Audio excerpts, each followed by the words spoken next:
former Vice President Dick Cheney not a fan of these proposed cuts to the military budget. He says it's dangerous and that the president would rather spend money on food stamps than a strong military, his words.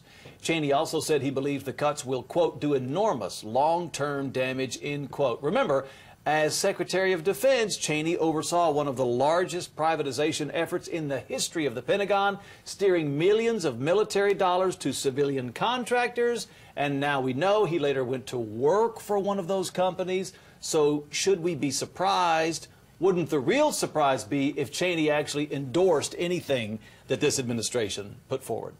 That would be a surprise. Right? It definitely would be. But, you know, the way we fight wars has changed since his time and is constantly changing. And I think, you know, America has to change along with that. And Cheney's kind of talking from bygone era, I think, and his whole perspective is kind of from the past. Dated. Chris, how do you see it?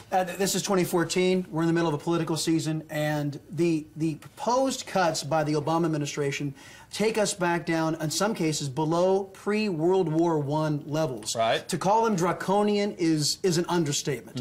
They're never going to see the light of day. It's never going to happen. The reason this is happening is because you have the constituency on the West Coast in San Francisco that they elected a city councilman out there that wanted to abolish the military altogether.